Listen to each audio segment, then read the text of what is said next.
Okay, so we're going to be looking mostly at two tools here, and these tools are located in the retouching area.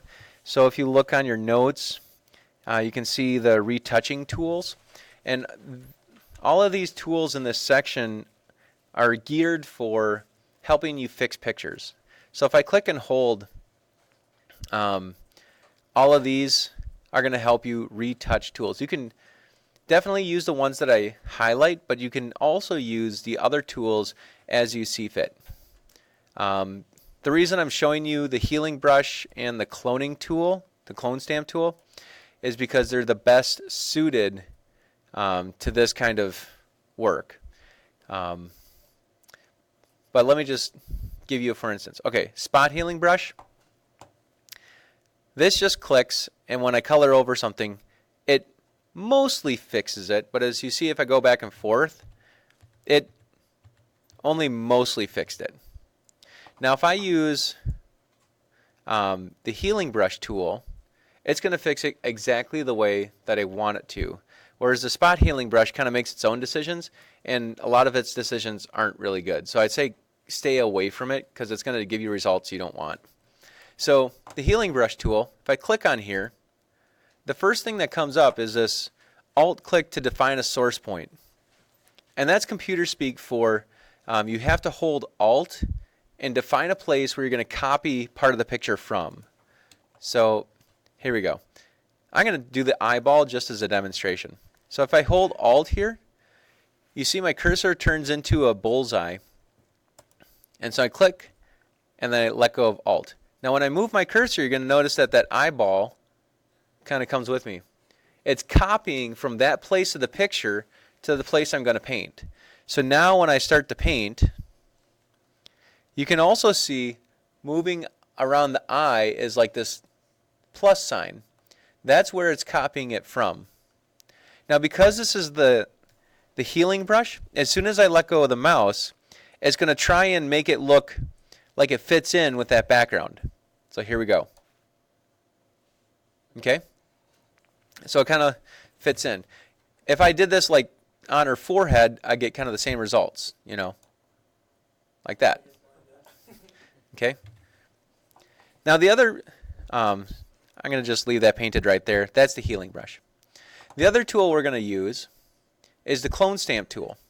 Now this does the same thing, so I hold Alt to define my source, or you know where it's going to copy from. But when I paint, as soon as I let go of the mouse, it doesn't do anything. Okay? So it's just like a straight copy and paste. One of the things that I recommend, whenever you use the clone stamp tool, make sure your hardness is set to 0 or very soft. When you use the healing brush, I recommend that your hardness is set to 100%. Now using both of these tools, you're going to need both of them because they both do things well. So I'm going to start with the healing brush, define like just a nice clean area, and I'm going to paint in a place, and you can see that it covers it up really nicely. And it's giving me the results, like the exact results that I want.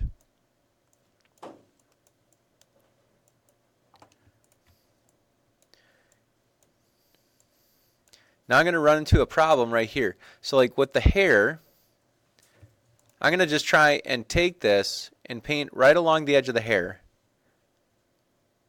And it's going to create a problem. Okay? We have this spilling here. Actually, Sarah, can you turn off the lights so you can see it a little bit better? Okay. We have this dark spilling here from where I touched the hair just a little bit. Like that. That looks awful. And that's where the clone stamp tool helps a lot, because the clone stamp isn't going to try and fix it and mess it up, actually. So when I do that with the clone stamp, we still keep that nice edge. Now sometimes with the healing brush, what you can do is you can copy and paste a line. So if I hold Alt and click right on the line, it's going to allow me to reuse that line right here on the edge of the hair, and that actually gives me a nice line. But sometimes you don't always have that line. Okay? Alright. Now I'm going to be really nice to you. I wasn't real nice to the other hour.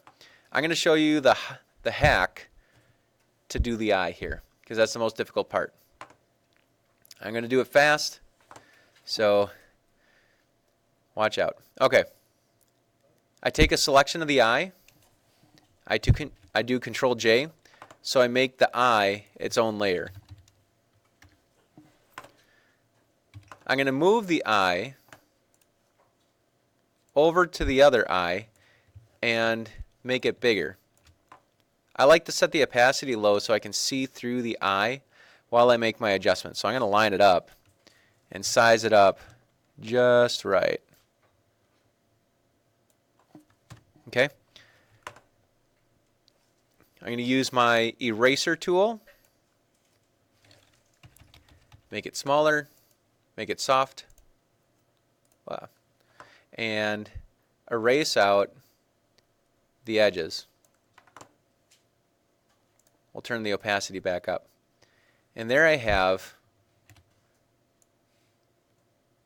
almost a perfect fix.